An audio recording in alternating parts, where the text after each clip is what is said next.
बोलिए सतगुरु बंदी छोड़ कबीर साहिब की जय हो। परमपिता परमात्मा की जय हो।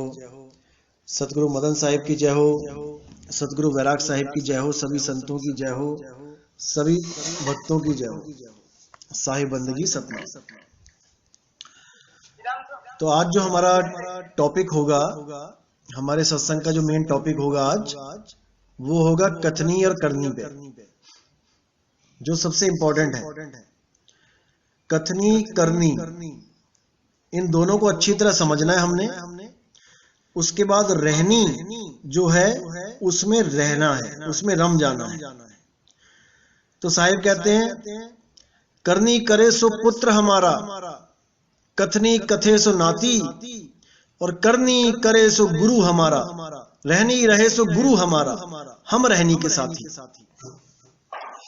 कहते हैं करनी करे सो पुत्र हमारा, जो मेरा पुत्र है वो करनी करेगा।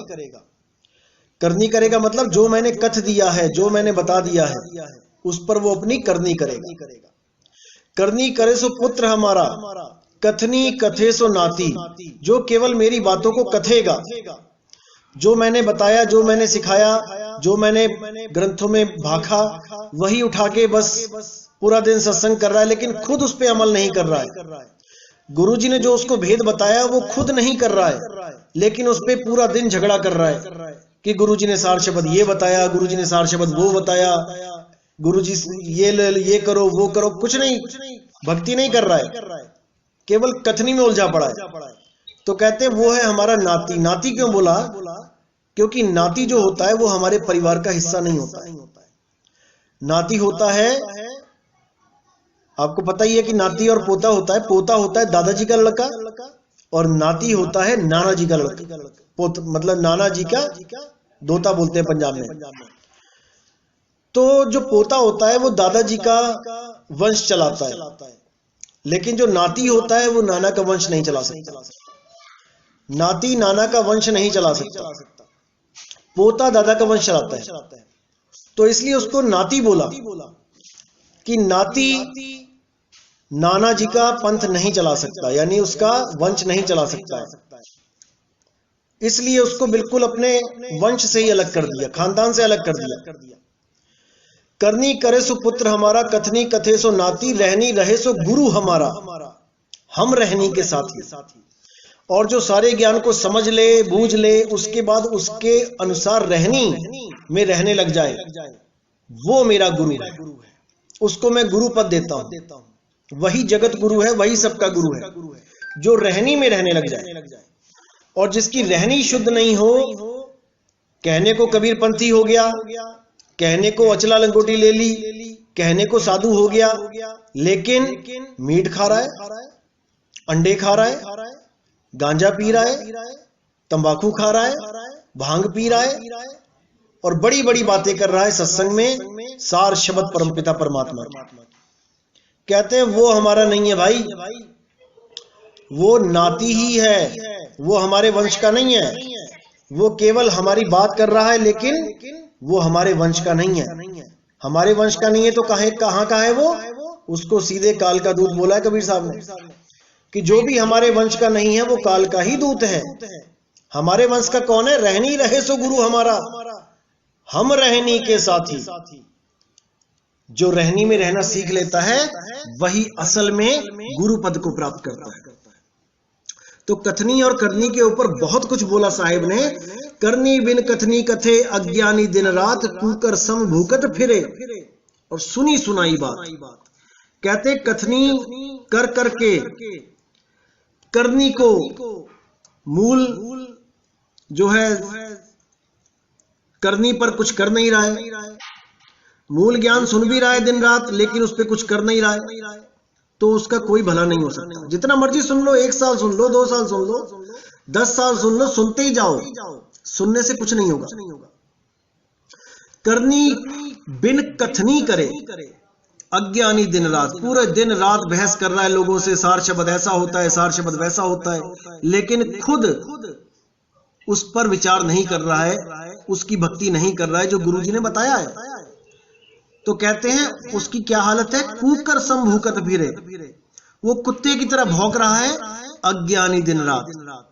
पूरा दिन और रात केवल कुत्तों की तरह भौंक रहा है, लेकिन वो सार शब्द को प्राप्त नहीं कर पा रहा। इसलिए गुरु से भेद लेके सबसे पहले सार शब्द की प्राप्ति पे जोर देना है। बिना सार शब्द की प्राप्ति के जितना मर्जी सत्संग कर लो, सुन लो, बोल लो, जो मर्जी कर लो, लेकिन बात नहीं बनेगी। इसीलिए साहिब ने साहब बोल दिया, श्रम ही ते सब कुछ बने, बिन श्रम मिले ना काही, और सीधी उंगली घी जमो, कब हो निकसे नहीं। कि जो कुछ भी मिलेगा वो मेहनत से मिलेगा। मेहनत का मतलब ये नहीं है कि आपके हाथ पैरों की जरूरत है। यहां पर सूरत शब्द के मेल को मेहनत बोला गया है, यानी आपकी जो सूरत है उसको शब्द में बार बार लगाना, वो भटक ना पाए, उसी को मेहनत बोला है। क्योंकि ये मन सूरत को भटकाता है और ये भटकती ही चली जाती है, लेकिन अगर बार बार अभ्यास करोगे तो ये टिकना शुरू हो जाएगी। इसलिए बोला साहिब ने, रसरी आवत जाते सिलते पड़े निशान, और बार बार अभ्यास से जड़ मत हो तो सुजान। बार बार अभ्यास करने से जड़ मत यानी कि मंद बुद्धि बालक भी होशियार हो सकता है। इसी प्रकार जिसकी सूरत बहुत ज्यादा भागती है, अगर वो बार बार प्रैक्टिस करे, जो गुरुजी ने बताया है दिन रात करे, आठों पहर करे। इसका मतलब ये नहीं काम धंधा छोड़ के बैठ जाए, आठों पहर का मतलब 24 घंटे नहीं, अपना काम करता रहे, जो करना है करे, लेकिन अपनी सूरत शब्द में संभाल ले। उसकी सूरत बिलगनी नहीं चाहिए। गुरु समाना शिष्य में, शिष्य समाना नेह, और बिल गाए बिलगे नहीं, वो बिलग नहीं सकता। एक हंस दुई देह, वहां पर एक हंस दुई देह हो गया, यानी दो होते हुए भी एक हो जाता है। सूरत शब्द दो होते हुए भी एक हो जाएगी। कब? जब आप उसका सिमरन लगातार करोगे, बार बार उसको याद करोगे, याद करते करते करते आप ही शब्द हो जाओगे। इसीलिए बोला, कई जगह बोला गया कि मैं रांझा रांझा कर दी, मैं आप ही रांझा होई, आप ही रांझा होई, हुण मैनू हीर ना आखो कोई। कि हीर कह रही है कि मैं रांझा रांझा करती करती करती मैं खुद ही रांझा हो गई। अब जब मैं खुद ही रांझा हो गई, अब मुझे हीर मत बोलो, अब हीर नहीं रही मैं, अब मैं ही रांझा हो गई। इसी को कबीर साहब ने बोला, अब तो जाए चढ़े सिंहासन, मिले हैं सारंग पानी, और राम कबीरा एक भय है, और कोई ना सके पछानी। जिसको मैं ढूंढ रहा था, मैं ढूंढता ढूंढता मैं वही हो गया। लाली मेरे लाल की जित देखूं तित लाल, लाली देखन मैं गई और मैं भी हो गई लाल। जिस लाली को ढूंढने के लिए मैं जा रही थी और ढूंढ रही थी, ढूंढते ढूंढते ढूंढते पता चला मैं ही लाल हो गई। अब ढूंढू किसको?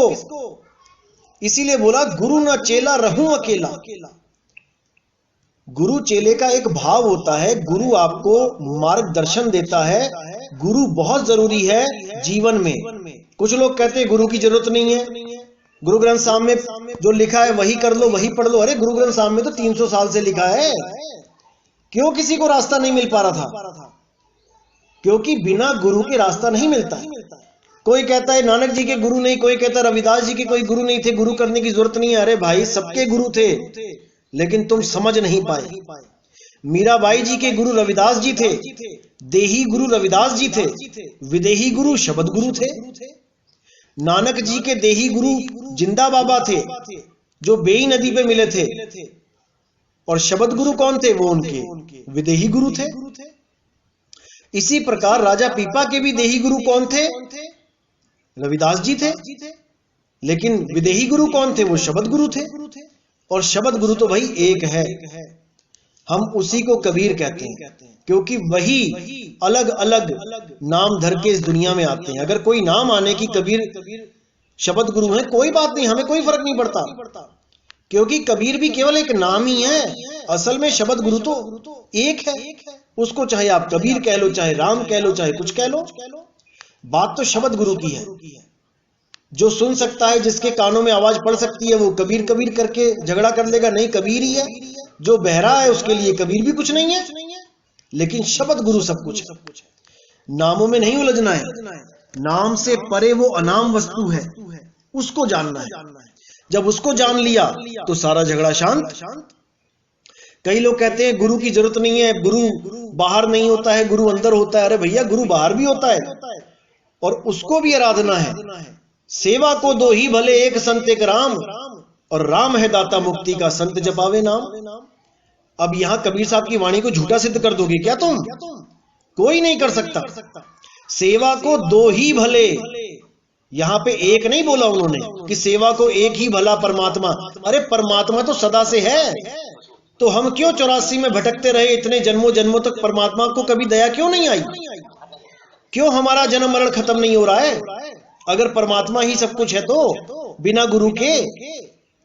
इसीलिए बोला गया कि बिना गुरु के तेरी मुक्ति नहीं हो सकती, गुरु धारण करना ही पड़ेगा। गुरु धारण करने का मतलब ये नहीं कि वो गुरु परमात्मा बना दिया तुमने, वो गुरु मार्गदर्शक होता है, और उसको मार्गदर्शक किसने किया है? परमात्मा ने आके किया है। परमात्मा सबको डायरेक्ट नहीं ले जाता, वरना ये 84 लाख तो कब की खत्म हो गई होती। जन्मों जन्मों से कुत्ते बिल्ली हाथी घोड़ा बनते हुए आज मनुष्य चोले में आए हैं। आज भी ऐसे लोग हमें भ्रमित करने के लिए बैठे, गुरु करने की जरूरत नहीं है, परमात्मा अपने आप ही ढूंढ लेगा हमें परमात्मा नहीं ढूंढना है, परमात्मा हमें ढूंढ लेगा। अच्छा, आज तक नहीं ढूंढ पाया परमात्मा? आज तक क्यों भटकते रहे? आज तक क्यों नहीं ढूंढ पाया परमात्मा हमें, जो अब ढूंढ लेगा? अरे भाई, जब तक तुम इस भेद को नहीं जानोगे तुम्हारी मुक्ति नहीं होगी। अगर ये जन्म भी तुमने इसी भरम जाल में बिता दिया कि परमात्मा हमें ढूंढ लेगा, फिर भैया दोबारा 84 हो जाएगी, क्योंकि परमात्मा तो सदा सदा से है और तुम्हें 84 भी सदा सदा से हो रही है। तो परमात्मा को दया क्यों नहीं आई? जब शेरों के बीच में हिरन बन के तुम भाग रहे थे, छटपटा रहे थे, 4 शेरों ने पकड़ लिया तुम्हें, परमात्मा ने क्यों दया करके नहीं तुम्हें वापस बुला लिया? दोबारा फिर क्यों जूनी में डाल दिया? ये गलत फहमी में कोई मत रहना कि परमात्मा तुम्हें ढूंढ लेगा। अरे गुरु परंपरा बहुत जरूरी है। बाबा नानक ने दूसरी पातशाही को गद्दी सौंपी, दूसरी ने तीसरी को गद्दी सौंपी, तीसरी ने चौथी को सौंपी, करते करते 10वीं पातशाही तक गद्दी पहुंची, और तुम कहते हो गुरु बनाने की जरूरत नहीं है, गुरु ग्रंथ साहब में जो लिखा है बस वही कर लो। ऐसा नहीं है भाई। गुरु ग्रंथ साहब तो 5वीं पातशाही ने ही लिख दिया था, उसके बाद 6ठी 7वीं 8वीं 9वीं 10वीं की क्या जरूरत पड़ गई फिर? ये लोग ऐसे ही भरमाते हैं हमें, और जो भ्रमित हो जाता है उसका सर्वनाश हो जाता है। कबीर साहब ने साफ बोला है, सेवा को दो ही भले, एक संत एक राम। अब संत क्या है और राम क्या है, कोई व्याख्या करके बताए? राम है दाता मुक्ति का और संत जपावे नाम। हमने ऐसा कभी नहीं कहा कि दाता मुक्ति का दाता संत है, नहीं। कोई भी सत्संग उठा के देख लो, मैंने कभी नहीं कहा। मैंने हमेशा यही कहा कि संत केवल एक मार्गदर्शक होता है, वो तुम्हारा मार्गदर्शन करेगा, तुम्हारे सारे भ्रम तोड़ देगा। तुम्हें मुक्ति का दान देने वाला परमपिता परमात्मा शब्द गुरु है, और जब तक तुम्हें शब्द गुरु के बारे में समझाने वाला कोई संत नहीं मिला, जब तक तुम्हारा 84 का ये खेल नहीं खत्म होने वाला। अब कुछ लोग कहते हैं परमात्मा दिल में है, हृदय में है। कदापि नहीं है। जब दिल नहीं था तब कहां था परमात्मा? जब शरीर नहीं था, जब कोई जिस्म नहीं था, जब कोई दुनिया नहीं थी, खंड ब्रह्मांड नहीं थे, तब कहां था परमात्मा?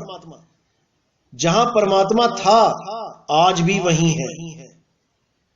वो कभी हिलता नहीं है कि वो पहले कहीं और था, फिर शरीर बना, फिर वो तुम्हारे दिल में आके बैठ गया, ऐसा नहीं है। बहुत से लोग भ्रमित करेंगे, क्योंकि अधूरा ज्ञान है। अधूरा ज्ञान ही जन्म मरण का सौदा है। इसलिए सबसे पहले पूर्ण ज्ञान को समझ जाओ कि पहले ज्ञान को समझना ही पड़ेगा, तभी आगे रास्ता मिलेगा। और ये जितने ग्रंथ होते हैं ये केवल हमें मार्गदर्शन करते हैं, ये हमें पहुंचा नहीं सकते वहां तक। बिना गुरु के नहीं। पोथी पढ़ पढ़ जगमुआ, पोथियां जितनी मर्जी पढ़ लो, पंडित भयो ना कोई। पंडित का मतलब क्या है? जो पिंड के हाल को जाने, वो है पंडित। पिंड में क्या है, कितने चक्र हैं, कितने तरह की प्राणवायु हैं, कितने प्रकार की नाड़ियां हैं, ये सब पिंड का ज्ञान है। जब इसका ज्ञान हो जाता है तो पंडित कहलाते हैं। तो पोथी जग जग, पोथी पढ़ पढ़ जग मुआ, पंडित भयो ना कोई। एक आखर प्रेम का, उस आदि अक्षर को जान लो, जिसको प्राप्त करके तुम्हारे हृदय में प्रेम भर जाएगा। जो लोग कहते हैं परमात्मा हृदय में है, अरे भैया तुम्हारे हृदय में चोरी, छल, कपट, चालाकी ये सब हृदय में भरी पड़ी है, कैसे परमात्मा बैठेगा वहां पे? पहले इसको खत्म करना पड़ेगा। कैसे? सिमरण के साबुन से। जब तुम बार बार सिमरण करोगे, बार बार उस मालिक को याद करोगे, तो जिसको हम याद करते हैं उसके गुण हमारे अंदर आने लग जाते हैं। जब हम पीव को याद करेंगे तो हमारे दिल में पीव ही आ जाएगा, यानी कि पीव के गुण आ जाएंगे। तो इसीलिए बोला साहिब ने, साफ बोला कि कबीर मन निर्मल भया, जैसे गंगा नीर, और पाछे पाछे हरि फिरे, कहत कबीर कबीर। मन निर्मल भया, मन सबसे बड़ा पापी है। यहां पे हृदय बोल लो, मन बोल लो, विचार बोल लो, बुद्धि बोल लो, सोच बोल लो। सोच निर्मल हो गई तो हृदय भी निर्मल हो गया, उसको एक ही बात है। हृदय निर्मल हो गया, उसी को कह देते हैं मन निर्मल हो गया। ये सब भावात्मक शब्द हैं। इसका मतलब ये नहीं कि हृदय लिखा है तो तुम हृदय में ही घुस जाओ, मन लिखा है तो तुम मन में ही घुस जाओ, ऐसा नहीं होता है। जब हम परमात्मा को याद करते हैं तो हमारे हृदय में परमात्मा का वास हो जाता है, यानी जैसे गुण हमारे परमात्मा के हैं वैसे ही हम हो जाते हैं। अब हम हर जीव से प्रेम करते हैं, हम कभी छल कपट नहीं करते हैं, हम हमेशा अच्छी दृष्टि से सबको देखते हैं। ये सब गुण हमारे अंदर भर जाते हैं। क्यों भर जाते हैं? क्योंकि जिसको हमने याद किया उसी का हमारे हृदय में वास हो जाएगा। ऐसा नहीं है कि हमें हृदय में ही ध्यान लगाना है कि परमात्मा ने कनेक्शन जोड़ दिया हृदय में, दिल में धड़क रहा है तभी खून पंप हो रहा है। अरे ऐसे ऐसे जानवर हैं, ऐसे ऐसी योनियां हैं जिसमें दिल ही नहीं होता, बिना हृदय के योनियां चल रही हैं, शरीर चल रहे हैं। और कई कई ऐसी योनियां हैं जिसमें 6-6 हृदय हैं, 3-3 हृदय हैं, दिल 3 है उसमें। तो कौन से वाले दिल में परमात्मा बैठ गया जाके भाई? 3 दिल में 3 परमात्मा तो नहीं समा सकते। तो ये सब भावात्मक होते हैं। लोग क्या कर रहे हैं, ग्रंथों में से हृदय निकाल निकाल के, यानी जहां पे भी हृदय लिखा है वो हृदय शब्द निकाल निकाल के लोगों को भ्रमित किया जा रहा है कि परमात्मा हृदय में रहता है। अरे भाई, परमात्मा हृदय में रहता है तो अंत समय में तुम क्यों छोड़ रहे हो देह को? तुम भी हृदय में वास करो ना परमात्मा के साथ सदा सदा के लिए। तुम्हें क्यों हृदय को छोड़ के जाना पड़ रहा है, शरीरों को छोड़ के जाना पड़ रहा है, 9 द्वारों में से निकलना पड़ रहा है? क्यों? क्योंकि तुम्हें मूल निज स्थान नहीं पता, निज नाम नहीं पता। और उसी निज नाम के लिए, निज स्थान के लिए ये सत्संग किए जा रहे हैं। और आने वाले सत्संगों में एक एक चीज खोल दी जाएगी। 2020 के अंत तक एक भी ऐसा भेद नहीं होगा सिवाय सृष्टि रचना के जो आपको नहीं पता होगा। आपको कोई भ्रमित नहीं कर पाएगा, ये वादा है मेरा। एक एक चीज को ऐसा क्लियर कर दूंगा कि आपको हर चीज घर बैठे मिल जाएगी। बस एक चीज रह जाएगी, वो है गुरु प्रथा, गुरु में ज्वाइन होना, गुरु के पंथ में शामिल होना। केवल आपने मुहर लगवानी है फिर गुरु की कि हाँ मेरा कोई गुरु है, हाँ मैंने किसी से ज्ञान लिया है। अन्यथा आपको और किसी चीज की जरूरत नहीं पड़ेगी, घर बैठे सारा ज्ञान मिलेगा। ये नितिन दास का वादा है आपसे। एक एक चीज को क्लियर कर दिया जाएगा। 2020 में सारे भेद खोल दिए जाएंगे ताकि आने वाले समय में कोई भी आपको भ्रमित ना कर पाए। तो बहुत जरूरी है हर बात को समझना। संतों की वाणियों में बहुत कुछ लिखा होता है, लेकिन वो भावात्मक होता है, शब्दात्मक नहीं होता है। जैसे मैंने वाणी बोली थी कि अंजन माही रहे निरंजन। अंजन का मतलब मैंने वहां आंख इसलिए बोला था ताकि कुछ लोग एकदम उछलें कि देखो गलत अर्थ कर दिया इसने, आंख नहीं होती है अंजन। अंजन का मतलब होता है माया। अरे भाई, अंजन का मतलब होता है सुरमा, और सुरमा का स्थान होता है आंखें। जैसे आंखों में सुरमा होता है, ऐसे ही परमात्मा आंखों में बसता है। इस वाणी का ये भाव था, लेकिन ये भाव तब निकलेगा जब कोई चांचरी मुद्रा वाला इस वाणी को पढ़ेगा। जब हम इस वाणी को पढ़ेंगे तो हमारा भाव बिल्कुल अलग निकलेगा। हमारा भाव क्या निकलेगा? अंजन माही रहे निरंजन। कुछ लोगों ने क्या बोल दिया कि अंजन का मतलब होता है माया, यानी माया में परमात्मा रहता है। बताओ इनकी बुद्धि को क्या हो गया है। माया में परमात्मा रहता है। अरे भाई वो मन माया से निर्लेप है, मन और माया से परे रहता है परमात्मा, माया में नहीं रहता है। माया तो उलझाने वाली है, तुम परमात्मा को माया में घोषित कर रहे हो। इसका भाव ये होता है जैसे सुरमा लगाने पर, सुरमा भले काला होता है, उससे भले आंखें काली हो जाती हैं, लेकिन काला होता हुआ भी वो आपकी दृष्टि को साफ कर देता है, आपकी कमजोर आंखों को बल देता है, आपको धुंधला जो दिखाई देता है वो साफ दिखने लग जाता है। अंजन माही रहे निरंजन। तो इसका आगे का जो गुप्त भेद है वो अभी नहीं खोलूंगा, क्योंकि कुछ लोग इस सत्संग को भी सुनेंगे आगे जाके और वो अपनी वाणी पलट देंगे, तो इन भेदों को सबको खोला जाएगा। ऐसे ऐसे गुप्त भेद खोले जाएंगे कि आपको कुछ करने की जरूरत नहीं है, बस आप सत्संग सुनते रहो और आपके जो दिव्य कपाट है, जो वज्र कपाट है, ये खुलने लग जाएंगे, ये ज्ञान कपाट अपने आप खुलने लग जाएगा। बस आपने निष्पक्ष होकर सत्संग को सुनते रहना है, समझते रहना है, क्योंकि मनुष्य जन्म बार बार नहीं मिलेगा, केवल एक बार मिलता है। पक्षपात किए बिना वाणी में बाल की खाल निकाल देनी है, ऊपर ऊपर नहीं तैरना है भाई, गहरे जाना है। जिन खोजा तिन पाया गहरे पानी पैठ, मैं बपरा बूढ़न डरा और रहा किनारे बैठ। तो ये करनी का मार्ग है, इसको करना है। तो आज का सत्संग यहीं समाप्त करेंगे और कल का सत्संग 5:30 बजे फिर स्टार्ट होगा और कल एक नए टॉपिक के साथ आएंगे। तो बोले सतगुरु बंदी छोड़ कबीर साहिब की जय हो, सतगुरु मदन पति साहिब की जय हो, सतगुरु वैराग साहिब की जय हो, सभी संतों की जय हो, सभी भक्तों की जय हो। साहिब बंदगी सतनाम।